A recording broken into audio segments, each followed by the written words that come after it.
આપણી સાથે વરિષ્ઠ પત્રકાર જગદીશભાઈ મહેતા જોડાયા છે. સર, મહામંથન મંતવ્ય ન્યૂઝમાં આપનું સ્વાગત છે. સર, પ્રધાનમંત્રી નરેન્દ્ર મોદી અત્યારે ગુજરાત પ્રવાસે છે. 3 અલગ અલગ જિલ્લાઓનો પ્રવાસ કરવાના છે. ગઈકાલે જામનગર, તો આજે સોમનાથ પહોંચ્યા છે મહાદેવના દર્શન માટે. એક આખો રોડ શોનું આયોજન થયું અને મહાદેવના અત્યારે વિશેષ પૂજા પણ કરાઈ છે. સર, આ આખાઈ પ્રવાસને કેવી રીતે જુઓ છો? પીએમ મોદી ખાસ ગુજરાત પ્રવાસે આવ્યા છે, ત્યારે આ આખાઈ પ્રવાસને કઈ રીતે તમે જુઓ છો? આપનું શું વિશ્લેષણ છે? બેન, અત્યારે વડાપ્રધાન નરેન્દ્ર મોદી જામનગર, વડોદરા અને સોમનાથના જે પ્રવાસે, ટૂંકમાં ગુજરાતના પ્રવાસે છે, એમાં ઉલ્લેખનીય હોય તો સોમનાથનો પ્રવાસ છે. બિલકુલ બિલકુલ સર. બાકીના બધા રૂટીન છે, કારણ કે અત્યારે નજીકમાં કોઈ ચૂંટણી પણ નથી, એટલે આપણે એની સાથે જોડીએ નહીં તો પણ ચાલે. સોમનાથનો પ્રવાસ એટલા માટે મહત્વપૂર્ણ છે. ગયા વર્ષે આપણે જાણીએ છીએ 1026માં મોહમ્મદ ગઝનીએ હુમલો કરીને સોમનાથને ખંડિત કરવાની કોશિશ કરી હતી. એને બરાબર 1000 વર્ષ પૂરા થયા એ નિમિત્તે નરેન્દ્ર મોદીજી આનો ઉલ્લેખ કર્યો તો સોમનાથનો મહાપર્વ ઉજવવાનું આખું વર્ષ. અને કીધું તું કે આ વિસર્જનની સામે સર્જનનો જય જયકાર છે.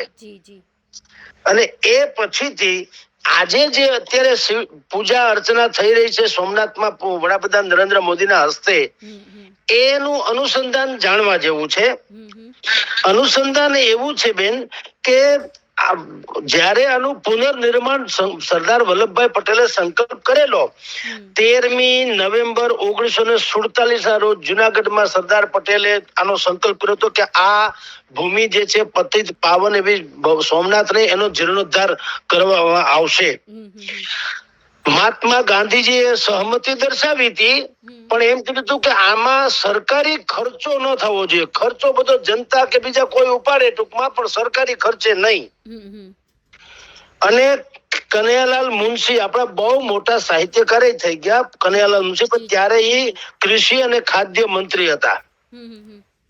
તો એને એની આગેવાનીમાં જીર્ણોદ્ધારનું કામ સરદાર પટેલે એને સોંપ્યું હતું અને વીપી મેનનને કીધું તું તમે આની નિગરાની રાખજો. પણ પંડિત નહેરુ એટલે પંડિત જવાહરલાલ નહેરુ, આપણા પ્રથમ પ્રધાનમંત્રી, એને એમ હતું કે સોમનાથનો જીર્ણોદ્ધારમાં સરકાર જો હિસ્સો લેશે તો એ હિન્દુ પુનરુદ્ધાર અથવા તો હિન્દુ જનજાગૃતિનું પ્રતીક તરીકે બહાર આવશે અને વિશ્વભરમાં આપણી જે સેક્યુલર એટલે કે સાંપ્રદાયિક જે છાપ છે એને બદલે સેક્યુલર ને બદલે સાંપ્રદાયિક છાપ થઈ જશે. એવું પંડિત નહેરુને ભય અથવા આશંકા હતી અથવા ધારણા હતી કે આપણે સેક્યુલર એટલે આપણે કોઈ પણ એક ધર્મનું નહીં, તમામ ધર્મ માટે કોમન એવી જે આપણી છાપ હોવી જોઈએ, એને બદલે સોમનાથના જીર્ણોદ્ધારમાં સરકારી કોઈ પણ તંત્ર કે મુલાઝીમો કે પદાધિકારીઓ કે હોદ્દેદારો ભાગ લે તો સાંપ્રદાયિક છાપ પડી જશે. એટલે પંડિત નહેરુએ આ બધો ઇતિહાસ છે. 11મી મે 1951માં ડોક્ટર રાજેન્દ્ર પ્રસાદ, આપણા પ્રથમ રાષ્ટ્રપતિ શ્રી, એ અહીંયા આવવાના હતા લોકાર્પણ માટે અને જીર્ણોદ્ધારના કાર્યક્રમમાં.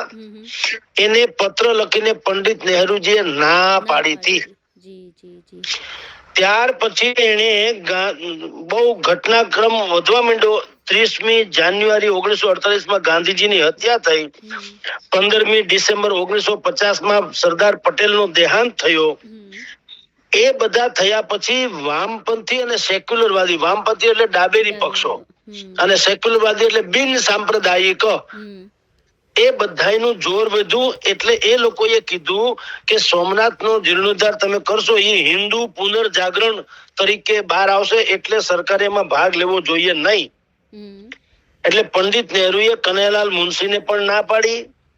પછી 2 માર્ચ 1951માં ડોક્ટર રાજેન્દ્ર પ્રસાદ જે હતા પ્રથમ રાષ્ટ્રપતિ શ્રી, એને ના પાડી. અને 2 મે 2 મે ના રોજ રાજ્યના મંત્રીઓને 51માં રાજ્યના મંત્રીઓને પણ 2 મે 1951 રાજ્યના તમામ મંત્રીઓને પણ કીધું કે આ સોમનાથનો જીર્ણોદ્ધાર જે થયો અથવા થવાનો છે જે કઈ છે એ કોઈ સરકારી કાર્યક્રમ નથી, કોઈએ હાજરી આપવી નહીં. જે રીતે આપણે અત્યારે અયોધ્યાના ભવ્ય રામ મંદિર થયું અને પ્રભુ શ્રી રામનું ત્યાં પુનઃ પ્રવેશ પ્રતિષ્ઠા થઈ, એ કાર્યક્રમમાં કોંગ્રેસે બધા જ કોંગ્રેસી નેતાઓને કીધેલું આપણે હાજર રહેવાનું થતું નથી. આ એના જેવું છે. પંડિત નહેરુએ સોમનાથમાં કર્યું હતું, અત્યારની કોંગ્રેસે અયોધ્યામાં કર્યું. એવી રીતે આ બધાને ના પાડવામાં આવી હતી. તેમ છતાં એ જીર્ણોદ્ધાર તો થઈને રહ્યો. ડોક્ટર રાજેન્દ્ર પ્રસાદજી એ પંડિત નહેરુની વાતને અવગણીને પણ ત્યાં હાજર રહ્યા અને એને કીધું કે આ કેવળ એક દેવળ નથી, આ હિન્દુ સંસ્કૃતિનું અને એકતાનું પ્રતીક છે અને આક્રમણખોરો જે છે આતતાયી એટલે આક્રમણકારો, એની સામે સર્જનનું આ એક આખું પ્રતીક છે. આ કેવળ મંદિર કે દેવાલય નથી કે દેવળ નથી, આ હિન્દુ સંસ્કૃતિને એક ધર્મનું એવું પ્રતીક છે જે જગતને એમ કહેવામાં આવે છે કે વિનાશક લોકો હોય એના કરતા વિકાસ કરનારા લોકોની હંમેશા જય જયકાર થાય છે. અને આપણે બધા જ બેન નીલમબેન જાણીએ છીએ કે અત્યારે ભાઈ નરેન્દ્ર મોદીએ તો આ વિકાસ ભી ઓર વિરાસત ભી એવા સ્લોગન હેઠળ કેવળ સોમનાથ નહીં, સોમનાથ થી શરૂ કરો પછી કાશી, કામખ્યા, કેદાર, અયોધ્યા, ઉજ્જૈન, ત્રંબકેશ્વર, શ્રીશૈલમ, અંબાજી, પાવાગઢ, આપણે બધા જ આપણા જે ધર્મ સ્થાનકો, આસ્થા સ્થાનકો, પ્રાચીન દેવાલયો જે છે એ બધાનો એવો જીર્ણોદ્ધાર કર્યો જે એના પૂર્વાશ્રમમાં હતો અથવા તો આપણા ઇતિહાસના સુવર્ણ પાના ઉપર જે અંકિત થયેલો એવા ભવ્ય દેવાલયો અત્યારે આપણે જોઈ રહ્યા છીએ. એટલે આ પ્રથમ જ્યોતિર્લિંગ છે. આજે અત્યારે તમે ને હું ચર્ચા બેન કરીએ છીએ ત્યારે 11 તીર્થોના જળથી આ સોમનાથના 90 મીટર ઊંચા શિખર ઉપર કુંભાભિષેક એ થઈ રહ્યો છે, જે પ્રથમવાર થઈ રહ્યો છે. 11 જે પવિત્ર નદીઓ કહેવાય છે, તીર્થો, એના જળથી આ કુંભાભિષેક થાય. બહુ એને પવિત્ર અને અતિ પાવન માનવામાં આવે છે. જે મંદિરને આવા કુંભાભિષેક થાય એની ઉર્જા ઓર વધી જાય. એટલે આ પ્રથમ જ્યોતિર્લિંગ છે. ઇતિહાસ તો બહુ મોટો, આપણે બધા જ એનાથી વાકેફ છીએ, પણ આ જ્યોતિર્લિંગને અત્યારે જેના જીર્ણોદ્ધાર કરીને ભવ્ય અને દિવ્ય એવું દેવાલય બનાવવામાં પણ ભાઈ નરેન્દ્ર મોદીજીનો જે અત્યારે સહયોગ છે. પરંતુ આપણે એ ભૂલવું ન જોઈએ કે આ પ્રાચીન કાળથી આ મંદિરને ટકાવી રાખવા, આ મંદિરને વિધર્મી આક્રમણો જે હતા એનાથી બચાવવા માટે થઈને કેટલાય મહાન વિભૂતિએ એમાં પોતાનું યોગદાન આપ્યું, બલિદાન આપ્યું, યોગદાન આપ્યું. લકુલિશ, સોમ વર્મા જેવા મનીષીઓએ આને પતિત પાવન બનાવ્યું આખા પંથકને. ચક્રવર્તી મહારાજા ધારસેન ચોથા એને અહીંયા બીજું મંદિર બનાવ્યું હતું, જયારે એક વખત તોડી પાડવામાં આવ્યું હતું તો બીજું મંદિર બનાવ્યું. ભીમ પ્રથમ, જયપાલ અને આનંદપાલ જેવા શાસકોએ આક્રમણ સામે જીંક ઝીલી અને મંદિરને બચાવવાનું પોતે કાર્ય કર્યું.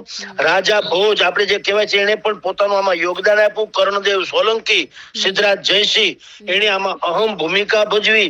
મહિપાલ ચુડાસમા, રાવ ખેંગાર ચુડાસમા એને વિધ્વંસ થયા પછી પણ એ ખંડેર જેવા મંદિર હતો તો પણ પૂજા અર્ચના ચાલુ રાખી. અહલ્યાબાઈ હોલકરે તો આપણે જાણીએ છીએ અનન્ય પ્રદાન કર્યું છે સોમનાથ મંદિરના જીર્ણોદ્ધારમાં. અને બાકીનું કામ હતું એ હમીરજી ગોહિલ, વીર વેગડાજી ભીલ, આ બંનેએ તો શહાદત વહોરી ભગવાન શિવના દેવાલયને ટકાવી રાખવા માટે. અને જામ સાહેબ, નવાનગરના જામ સાહેબ જે એને પણ પાછું અનેક ગણું દાન ઇત્યાદિ આપી. અને જ્યારે હમીરજી ગોહિલ અને વીર વેગડાજી ભીલ એને શહાદત વહોરી તો જે વસ્તુ ભૂલાઈ ગઈ છે એ પણ યાદ અપાવું. આ જ યુદ્ધમાં વિધર્મી આક્રમણકારોથી સોમનાથ મંદિરને અડીખમ બચાવવા માટે થઈને 50,000 થી વધુ ભૂદેવ એટલે બ્રાહ્મણોએ પણ શહીદી વહોરી હતી બેન. એટલે આટલો બધો આપણો પ્રાચીન ઇતિહાસ છે અને એ ઇતિહાસને અત્યારે દૈદીપ્યમાન રાખવા માટે વડાપ્રધાન નરેન્દ્ર મોદીએ આપણે જાણીએ છીએ હિન્દુ સંસ્કૃતિના પુનર્જાગરણ માટે થઈને અનન્ય કાર્ય કર્યા છે. એ ઇતિહાસના પાને અજરા અમર રહેશે. જી બેન. બિલકુલ સર, તમામ માહિતી આપી તે બદલ આપનો ખૂબ ખૂબ આભાર સર.